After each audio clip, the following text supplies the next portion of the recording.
आज का प्रातः क्लास है 6 जुलाई 1967। रिकॉर्ड चला है ओम नमो शिवाय। पहले पहले बाप बच्चों को सावधानी देते हैं कि यहाँ बैठे हो तो अपन को आत्मा समझ करके बैठो, नहीं तो क्या हो जाएगा, देह अभिमान में होकर बैठेंगे तो फाउंडेशन पड़ जाएगा।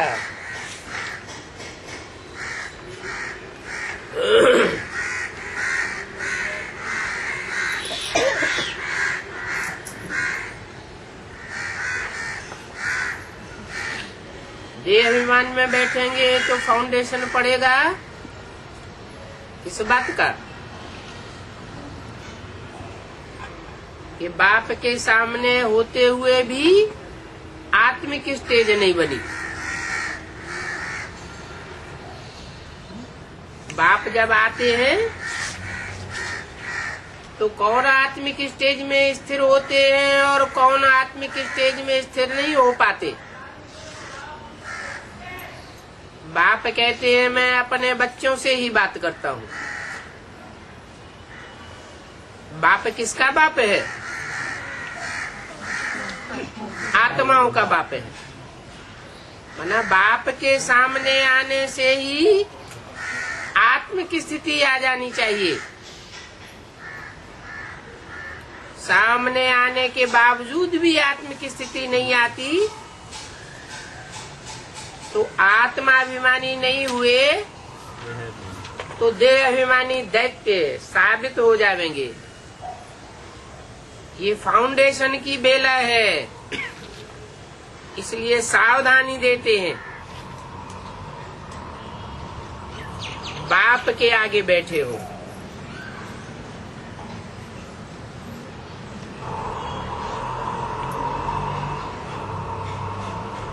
टीचर के आगे भी और गुरु के आगे भी बैठे हो। ये एक ही बाप है जो बाप भी है, टीचर भी है और गुरु भी है। नंबर 1 बात है कि हम आत्मा हैं, बाप भी आत्मा है, टीचर का रूप भी आत्मा है, गुरु भी आत्मा है। एक ही है ना। ये नई बात है जो तुम सुनते हो। क्या कि वो बाप भी है, टीचर भी है और गुरु भी है।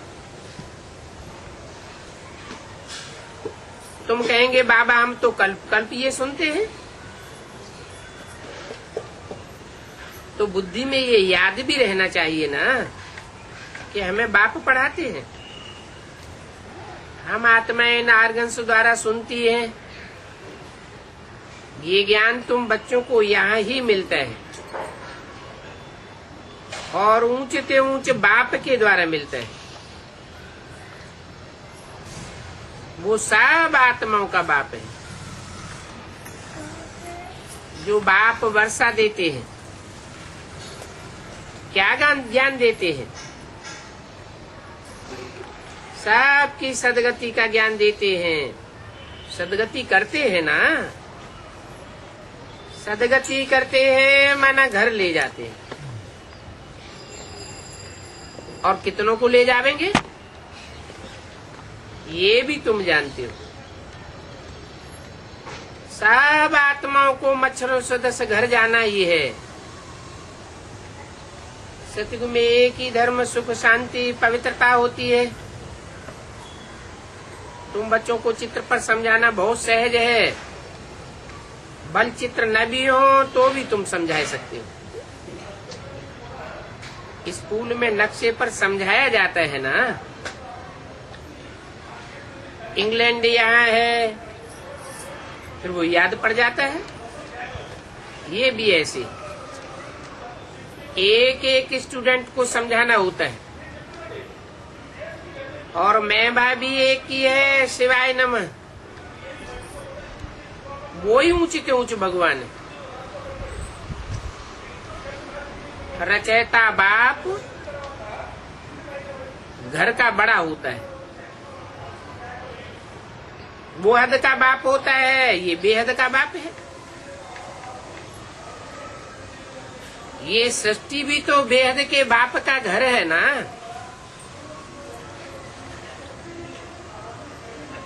ये तो है सारे बेहद के घर का बाप। और ये फिर टीचर भी है, तुमको पढ़ाते हैं। तो तुम बच्चों को बहुत खुशी होनी चाहिए। तुम तो स्टूडेंट से भी बड़े रायल हो। बाप कहते हैं कि मैं साधारण तन में आता हूं।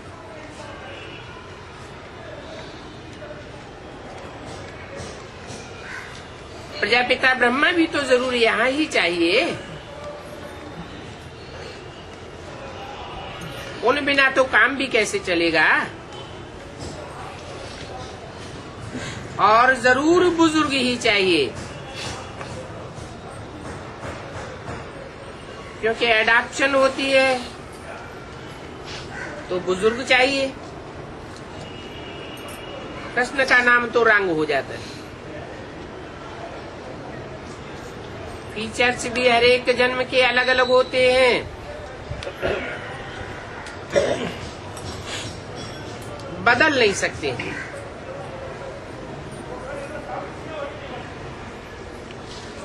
तो बुजुर्ग शिव पिता भी है। बच्चों को थोड़े ही बाबा कहेंगे। तो बच्चों को यही बुद्धि में रहना चाहिए कि हम किसके आगे बैठे हैं। अंदर में खुशी भी होनी चाहिए। स्टूडेंट्स कहीं पर भी बैठे होंगे तो उनकी बुद्धि में बाप की भी याद आती है, तो टीचर्स की भी याद आती है।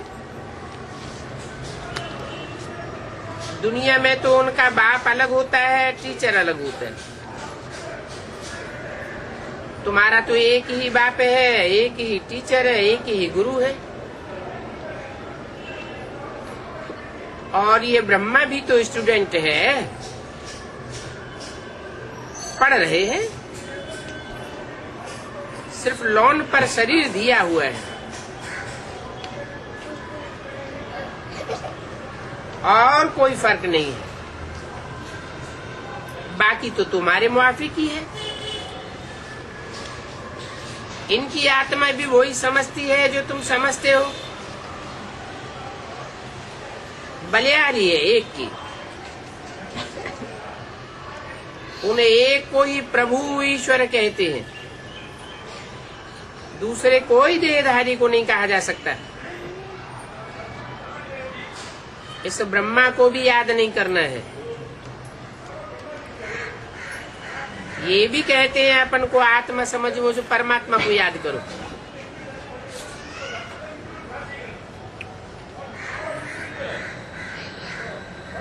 बाकी सभी सूक्ष्म व स्थूल सभी देहधारियों को भूल जाओ।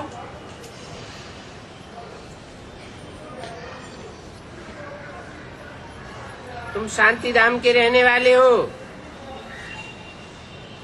यहाँ तुम बेहद के पाठधारी हो। ये बातें और कोई भी नहीं जानते। दुनिया भर में किसी को पता नहीं है। यहाँ जो आते हैं वो समझते जाते हैं और बाप की सर्विस में लगते जाते हैं। जो नहीं समझते हैं वो बाप की सर्विस में भी नहीं लगते हैं। निश्चय बुद्धि की निशानी क्या है? जिसको निश्चय होगा कि बाप आया हुआ है तो वो दूसरों की सर्विस किए बगैर रह नहीं सकेगा। तुम ईश्वरीय खिदमतगार ठहरे ना। बाप भी आए हैं खिदमत करने के लिए। पतितों को पावन बनाने की खिदमत करते हैं। राज्य गंवाया है फिर जब अभी दुखी हुए हैं तो फिर बाप को बुलाया है, जिससे सारा राज्य लिया है उनको ही बुलावेंगे। तो तुम बच्चे जानते हो कि बाप हमको सुखधाम का मालिक बनाने आए हैं। दुनिया में तो इस बात का किसी को पता नहीं है, और हैं तो सभी भारतवासी एक ही धर्म के। यहाँ भारत में होता ही है सुखधाम। जब तक सुखधाम न हो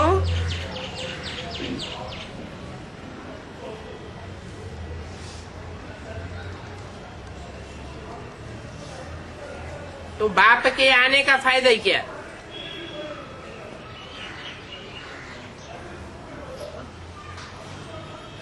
जरूर सुख नहीं होता है तो बाप आकर के सुख स्थापन करते हैं।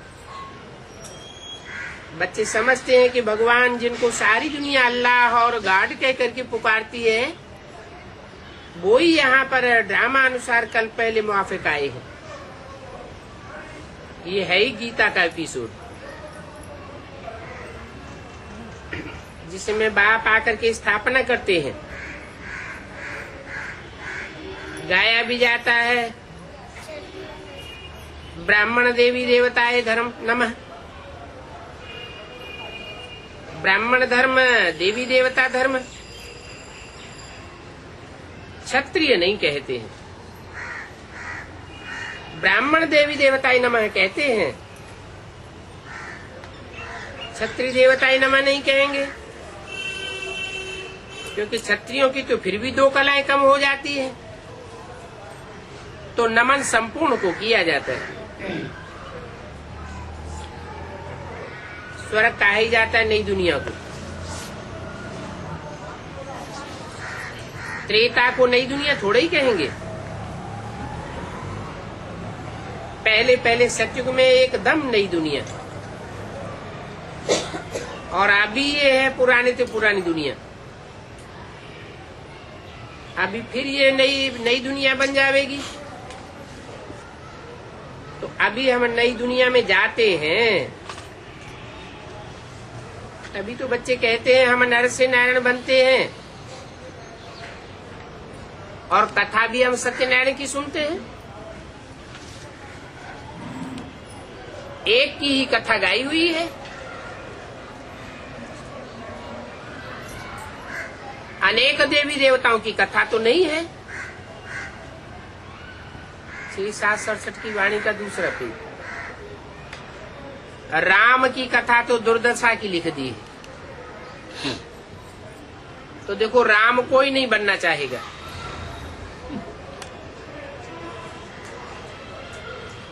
जिनकी सीता चुराई गई, अभी तुम समझते हो कि अब ऐसा तो कुछ है नहीं, परंतु ग्लानि तो कर दी है ना। लक्ष्मी नारायण की तो कब ग्लानि नहीं करते हैं, इसलिए नाम ही है सत्यनारायण की कथा। नर से नारायण बनने की कथा है, प्रिंस बनने की कथा नहीं कहते हैं।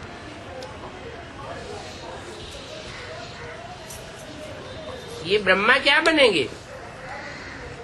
नर से प्रिंस बनेंगे, और तुम नर से नारायण बनते हो।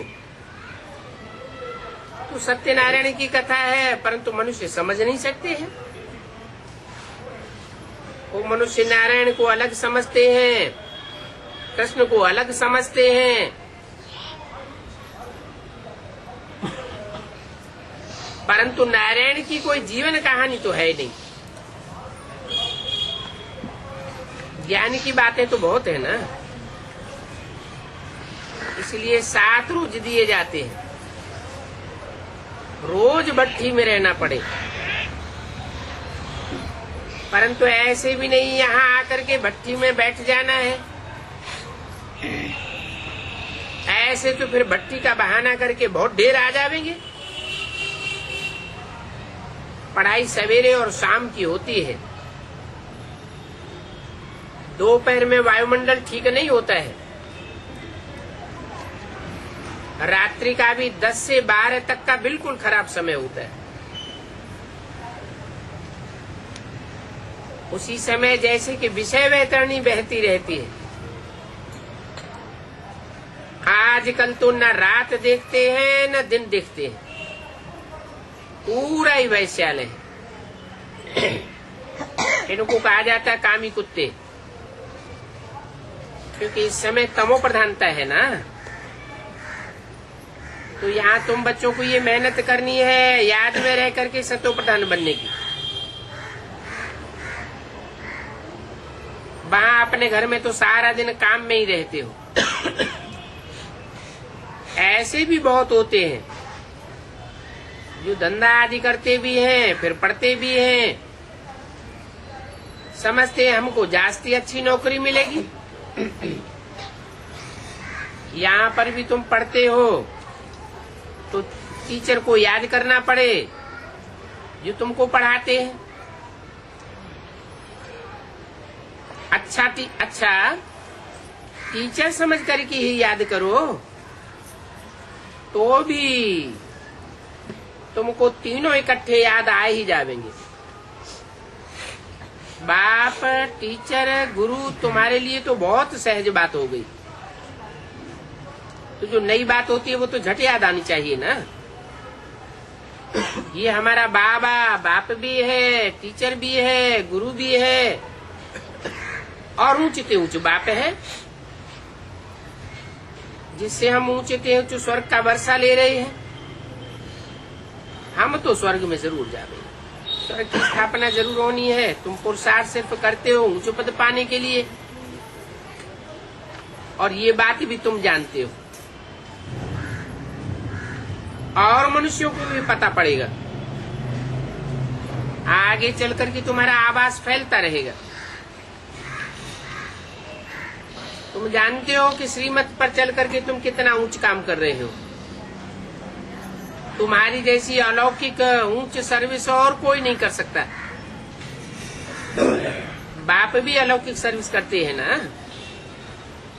तुम भी अलौकिक सर्विस करते हो।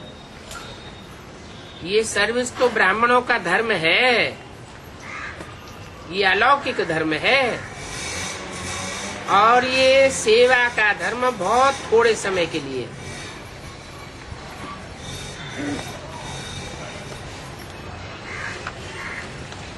तुम भी एक अलौकिक सेवाधारी हो,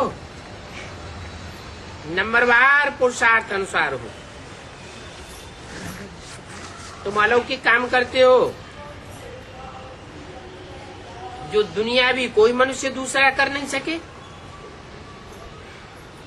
तुम ब्राह्मण धर्म वाले ही ऐसा काम करते हो। जो ब्रह्मा की औलाद नहीं बने हैं वो तो ऐसा काम कर भी नहीं सके। तो इसी काम में लग जाना चाहिए, इसमें ही बिजी रहना चाहिए। तुम जानते हो बाप भी तो बिजी रहते हैं,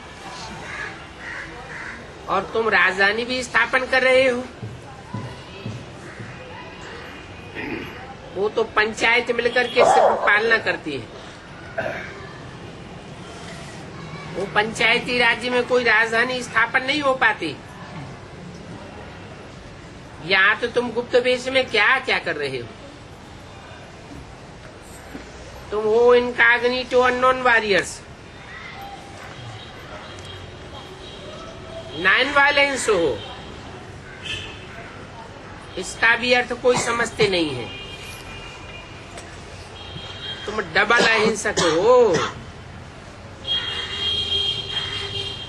सबसे बड़ी हिंसा तो ये विकार की है जो बहुत पतित बनाती है। क्रोध से कोई पतित नहीं बनते हैं, काम विकार से पतित बनते हैं। इनको ही जीतना है। भगवान वाच है काम महाशत्रु है। इसको जीत लेने से तुम जगत जीत बन जावेंगे। मनुष्य इन बातों को नहीं समझ सकते कि कैसे काम विकार को जीतने से कोई जगत जीत बन सकता है।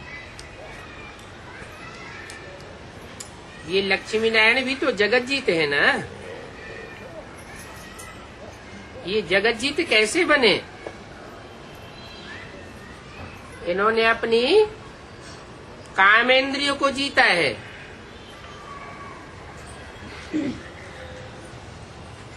ये पावन बने हैं,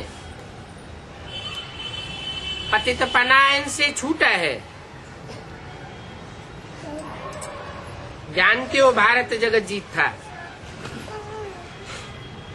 जितना जितना काम जीत बनते जावेंगे उतना उतना जगत जीत बनते जावेंगे। तो ये विश्व के मालिक कैसे बने? इन बातों को कोई बाहर वाले नहीं समझ सकते हैं। इसे समझने में बुद्धि बड़ी विशाल चाहिए। बड़े बड़े इम्तिहान पढ़ने वालों की विशाल बुद्धि होती है। तुम श्रीमत पर अपना राज्य स्थापन करते हो और तुम किसी को भी समझा सकते हो विश्व में शांति थी और कोई राज्य नहीं था। वहां स्वर्ग में अशांति हो ही नहीं सकती। क्यों नहीं हो सकती?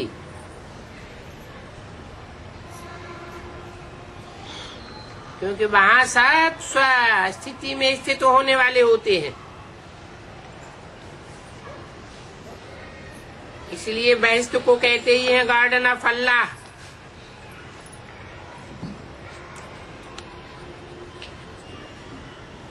सिर्फ एक बगीचा थोड़े ही होगा, मनुष्य भी तो चाहिए ना। अभी तुम बच्चे समझते हो हम बहस्त के मालिक बन रहे हैं, तो तुम बच्चों को कितना नशा रहना चाहिए और तुम्हारे ख्यालात भी बहुत ऊंचे चलने चाहिए। तुम बाहर की कोई भी सुख को थूक मार देते हो। दुनियावी कोई सुख तुम्हें नहीं भासता। इस समय तुमको बिल्कुल ही सिंपल रहना है, क्योंकि अभी तुम ससुर घर जाते हो। ये तो पियर घर है। यहाँ पर तुमको डबल पिटाई मिले हैं। एक निराकार ऊंचते ऊंचे, फिर दूसरा ये है साकार। वो भी ऊंचते ऊंचे। अभी तो तुम ससुर घर से ससुर घर में जाते हो विष्णुपुरी में। उनको कृष्णपुरी नहीं कहेंगे। कृष्णपुरी सत्युग में होगी और विष्णुपुरी कहाँ की बात है? संगम युग की बात है। कोई बच्चे की पुरी थोड़ी ही होती है। विष्णु की पुरी अर्थात लक्ष्मी नारायण की पुरी। तुम्हारा तो ये राजयोग है। राजयोग कोई बच्चा थोड़ा ही सीखेगा। वो राज की बात को क्या जाने। तुम तो जरूर नर से नारायण बनेंगे।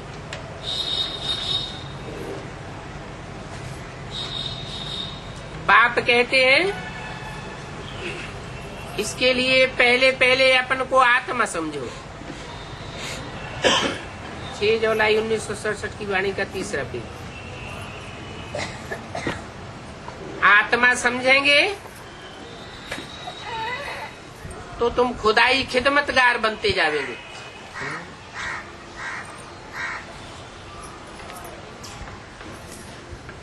कम से कम अपन को आत्माभिमानी जरूर बनाना है। तो कर्मातीत अवस्था भी बनेगी। नर से नारायण बनना है तो कर्मातीत अवस्था जरूर चाहिए। कोई भी कर्मों का बंधन अगर रह गया 63 जन्मों में, पाप कर्म तो हुए हैं ना, तो कोई भी पाप कर्म का बंधन अगर रह गया तो सजा खानी पड़ेगी। फिर लक्ष्मी नारायण का पद तो मिल न सके।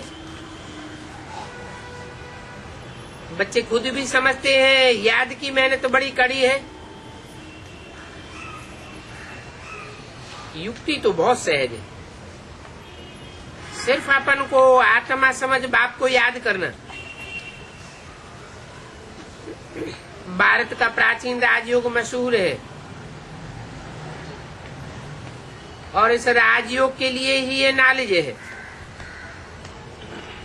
जो ईश्वर बाप ही आकर के नॉलेज सिखाते हैं। उन्होंने फिर कृष्ण को सुदर्शन चक्र दे दिया है। वो भी तो चित्र कितना रंग बनाई दिया है। अभी तो तुमको कोई चित्र आदि की भी दरकार नहीं, कोई चित्र याद नहीं करना है, सब कुछ भूल जाओ, कोई में भी बुद्धि न जावे, एकदम लाइन क्लियर चाहिए। ये पढ़ाई का समय है, दुनिया को भूल अपन को आत्मा समझ बाप को याद करना है, तब ही पाप नाश होंगे। तुम नंगे आए थे, अभी फिर नंगे जाना है। नंगा समझना अर्थात आत्मा समझना। अगर आत्माभिमानी न बने तो फिर देह का जन्म लेना पड़ेगा। बाप कहते हैं पहले पहले तो तुम ही नंगे आए थे और धर्म की आत्माएं तो बाद में आई थी। फिर तुमको ही पहले जाना है। तो तुम ऑलराउंडर हो, वो तो हद के एक्टर्स होते हैं और तुम हो बेहद के एक्टर्स। अभी तुम समझते हो हमने अनेक बार पार्ट बजाया, अनेक बार तुम बेहद के मालिक बनते हो। इस बेहद के नाटक के अंदर फिर छोटे छोटे नाटक भी अनेकों बार चलते रहते हैं। सतयुग से कलयुग तक जो कुछ भी हुआ है वो रिपीट होता रहता है। ऊपर से लेकर के अंत तक तुम्हारी बुद्धि में ये बातें हैं। मूल वतन, सूक्ष्म वतन और सृष्टि का ये चक्र, और बस और किसी धर्म से तुम्हारा काम नहीं है। तुम्हारा धर्म तो बहुत सुख देने वाला है। क्यों? तुम्हारे धर्म में क्या खासियत है? जो तुम्हारा धर्म ही सुख देने वाला है, औरों का धर्म इतना सुख देने वाला नहीं है, क्योंकि तुम ही सुखदाता के बच्चे हो। और जो भी धर्म पिताएं हैं वो सदा के सुखदाता नहीं है।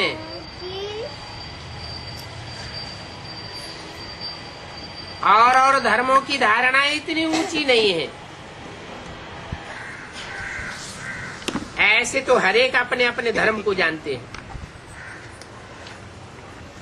यहाँ तो बाप बच्चों को ही सुनाते हैं और धर्म वालों को थोड़े ही सुनावेंगे। उनका जब समय होगा तो वो आप ही आवेंगे। नंबरवार जैसे जैसे आते हैं वैसे ही फिर जाएंगे। तो हम और धर्मों का क्या वर्णन करेंगे? तुमको तो सिर्फ एक बाप को याद करना है। सबके चित्र आदि भूल करके एक बाप को याद कर लो। इन ब्रह्मा विष्णु शंकर को भी याद नहीं करना है, सिर्फ एक को याद करो। वो तो समझते हैं कि परमात्मा लिंग है। वो माना कौन?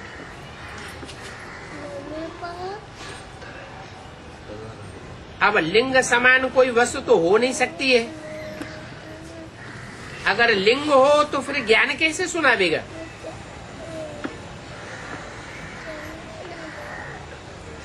प्रेरणा से तो कोई बात होती नहीं।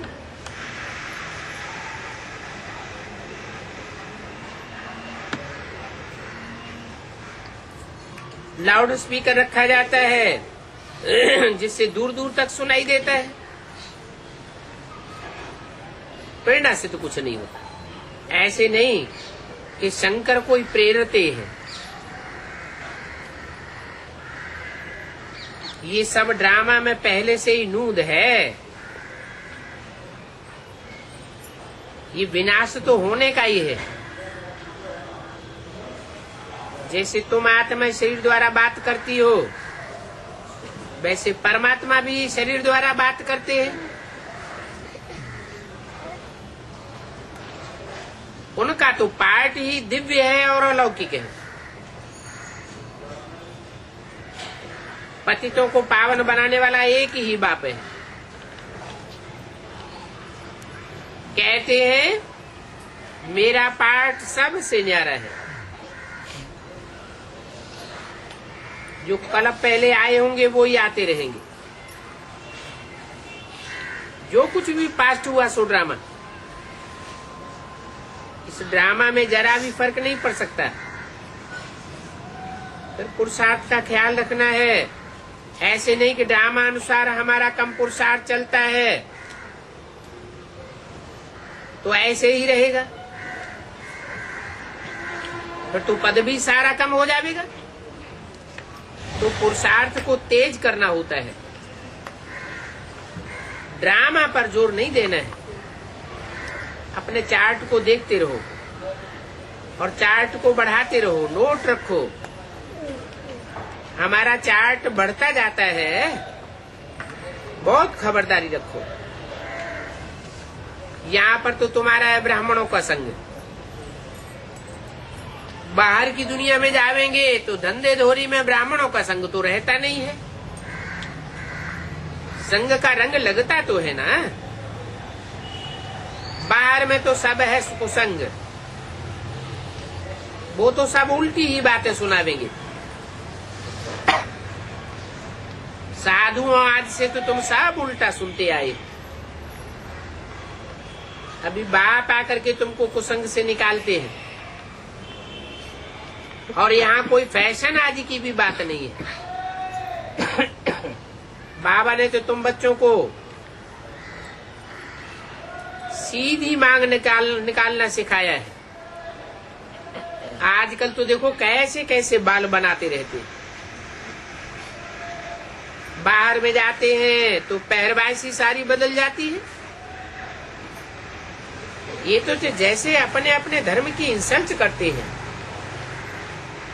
देश वेश ही बदल देते हैं। कितना देह अभिमान आ जाता है। कोई कोई तो 50-100 रुपए देते हैं सिर्फ बाल बनाने के लिए। इसको कहा जाता है अति देह अभिमान। ऐसे फिर कभी भी ज्ञान नहीं उठा सकेंगे।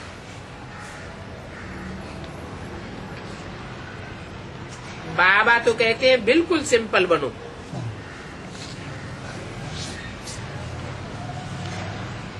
ऊंचे दामों की साड़ी पहनने पर भी देह अभिमान आ जाता है।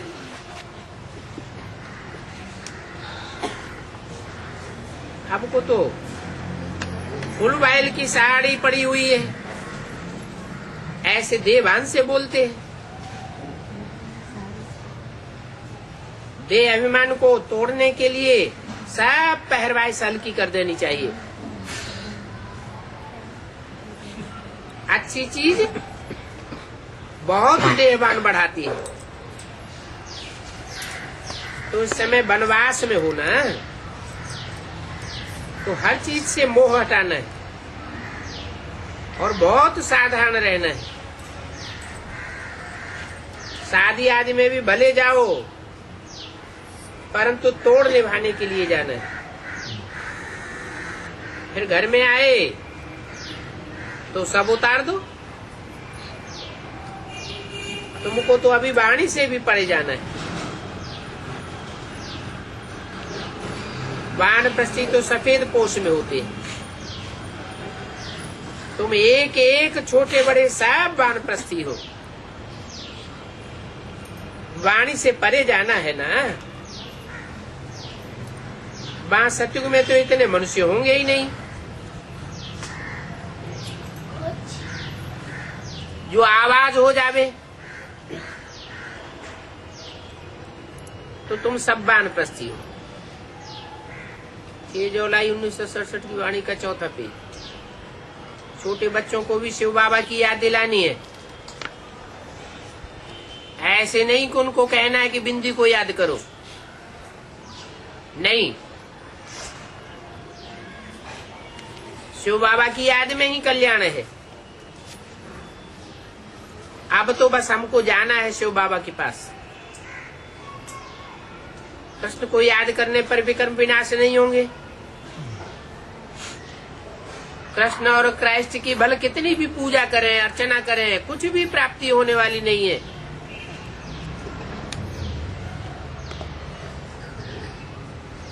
छोटे छोटे बच्चे भी शिव बाबा कहते रहते हैं, तो उनको यही आदत डालनी चाहिए। उन बच्चों को भी अच्छा लगेगा, क्योंकि बहुत बच्चे हैं जो यहाँ से ही गए हुए हैं शरीर छोड़ करके। तो बाप बच्चों को कहते रहते हैं कैसे भी हो देह अभिमान को तो जरूर छोड़ना है। कोई भी चीज का ममत्व न रहे।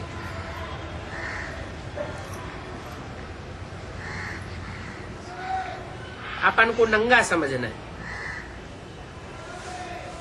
सब संबंधियों से ममत्व तोड़ना है। बाबा की याद ही मोस्ट वैल्यूबल है। इसलिए भक्ति मार्ग में भी ब्राह्मण लोग यात्रा करते हैं। तुम भी यात्रा पर हो। तुम्हारी याद की यात्रा है। वो यात्राएं तो बहुत प्रकार की होती है। चारों धामों में कितने मंदिरों में जाते हैं, जहां तहां माथा टेकते रहते हैं, पैसे रखते रहते हैं। यहाँ पर तो वो बातें नहीं है। तुम बच्चों को बड़ी खुशी में रहना चाहिए कि बाबा ने हमको सब धक्कों से छुड़ाई दिया। तुम बहुत हाईएस्ट स्टूडेंट हो, क्योंकि भगवान तुमको पढ़ाते हैं। तो ये भी मनमाना भव हुआ। हम स्टूडेंट्स हैं, ये बातें भी बच्चे भूल जाते हैं। कोई शादी किए हुए हैं, फिर भी पढ़ते हैं, टीचर को याद करते हैं। उनको भी होना रहता है कि हम उन्नति को पावे। तुमको तो बहुत उन्नति को पाना है। जास्ती हवस की दरकार नहीं है। ये सब कुछ खलास होने वाला है। इससे पहले अपन को पावन तो बनाए लेवे। सिर्फ पैसे देने से भी कुछ नहीं होता है।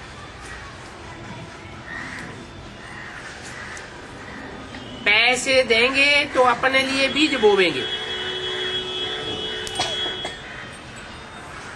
रिटर्न में वहां मिल जाएगा। बाप कहते हैं मैं तो यहाँ का यहाँ भी वापस कर देता हूँ और 21 जन्मों के लिए ब्याज में भी देता हूँ। और तुम्हारे यहाँ दान करने के संस्कार भी पड़ जाते हैं, जो संस्कार तुम 63 जन्म भी साथ ले जाएंगे। परंतु सिर्फ दान करने से ही कुछ नहीं होगा, पावन भी बनना पड़े। नहीं तो फिर सजाएं खानी ही पड़ेगी।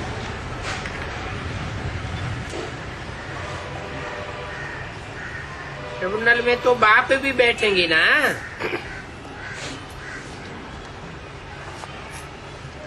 फिर वहां पर सारा साक्षात्कार होता है।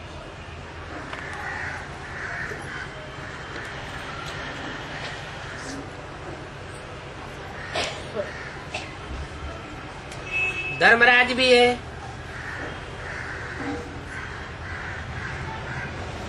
विटनेस देने वाले भी होते हैं।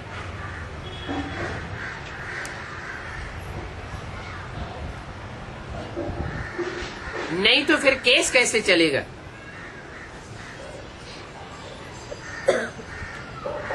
सजाएं कैसे खावेंगे? गर्भ जेल में भी देखो आत्माएं कैसे सजा खाती हैं।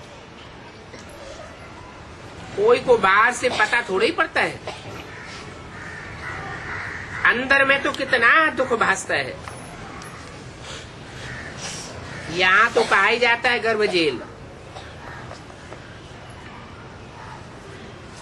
वहां स्वर्ग में तो तुम गर्भ महल में रहते हो। इस पर भी सुखदेव की कथा है। ऐसे सुखदेव तो तुम सब बनते हो। अभी तो सब बने हो दुखदेव। मनसा वाचा कर्मणा कुछ न कुछ दूसरों को दुख देते ही रहते। वास्तव में सुख देने वाले को देव कहा जाता है। दुख देने वाले को देव नहीं कहेंगे। क्या कहते हैं? दानव या दैत्य। अभी तो तुम एक एक सुखदेव बन रहे हो। जब तुम सुखी रहते हो तब तुमको देवता कहा जाता है।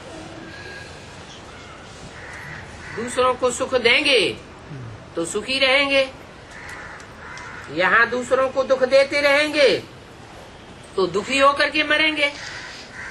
अंतमते सुगते हो जाएगी। तुम बच्चों को तो देह का अभिमान बहुत उड़ाना है। कदम कदम पर सावधानी देनी है। जास्ती पैसे भी क्या काम आवेंगे। बाबा ने अपना भी मिसाल बताया, समझा। अब तो हमको अविनाशी कमाई करनी है। इन विनाशी पैसों का हम क्या करूंगा? फिर देखो कितनी जल्दी इस कमाई में लग गए। देर लगाई क्या? यहाँ पर तो तुम बच्चों को पैसों की कोई दरकार नहीं है। कहाँ पर है? गृहस्थी बच्चों को कहाँ पर दरकार नहीं है पैसों की। अरे यज्ञ में जो सरेंडर होकर के बैठे हैं उनके लिए बोला कि यहाँ पर तो तुम बच्चों को पैसों की कोई दरकार नहीं। रोटी कपड़ा और मकान सब कुछ मिलता रहता है। तुम शिव बाबा के भंडारे से ही खावेंगे, भूखों थोड़े ही मरेंगे। तो तुम बच्चों को तो सिर्फ इसी कमाई में ही लग जाना चाहिए। इसमें फायदा बहुत होगा। ये कुमारियां तो फिर भी बहुत बंधन मुक्त हैं। शादी की, बच्चे पैदा किए तो फिर विकार में भी गए, तो फिर उन सब संबंधियों की याद की रग पड़ती जाती है। यहाँ पर तो रहने वालों को सब यादें मिटानी है।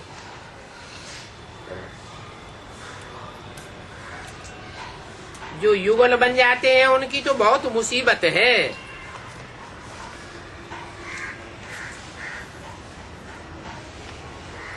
दूसरे की भी याद नए सिरे खड़ी हो जाती है तो उसको भी मिटाना पड़े। इसलिए कहते हैं कि कुमारियों के लिए तो बहुत अच्छा है। तुमको तो अविनाशी सर्जन मिला हुआ है। वो तुमको एवर हेल्दी एवर वेल्दी बनने की युक्ति बतावेंगे। वो तुम्हारा सर्जन भी है तो टीचर भी है।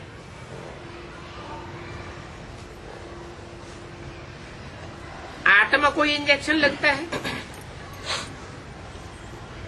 जिससे वो एवर हेल्दी बनती है। तो सिर्फ बाप को याद करना है। और ये बाप आत्माओं को ही इंजेक्शन लगाते हैं। कौन सा इंजेक्शन है?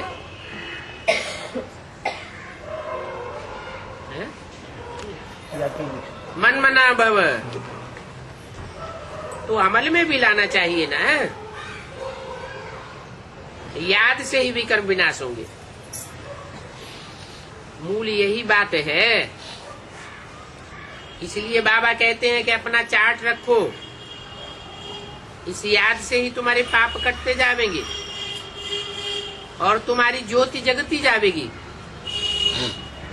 अभी तुम पत्थर बुद्धि से पारस बुद्धि बनते जा रहे हो। जिन्होंने ये मेहनत कल पहले की है वो ही करेंगे। अभी तुम जानते हो कि हमको अपने घर शांति धाम वापस जाना है। कोई गर्भ में नहीं जाना है क्या?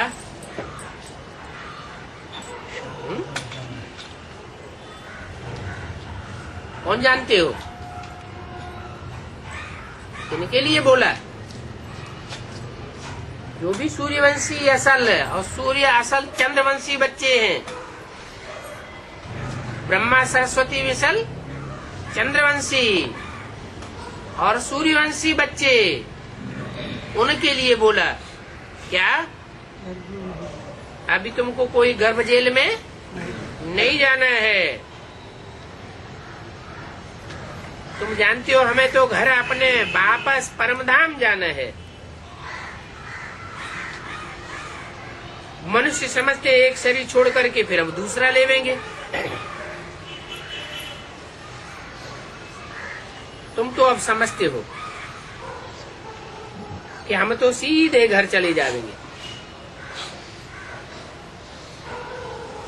यहाँ तो देखो एक ही घर में अनेक मतें हो जाती हैं। वो हंस वो बगुले,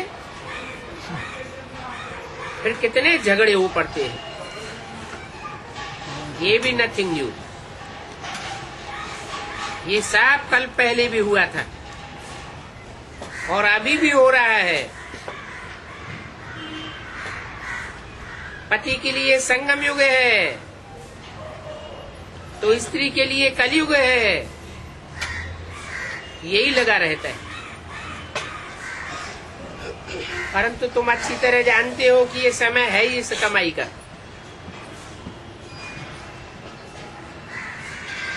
जो गरीब होते हैं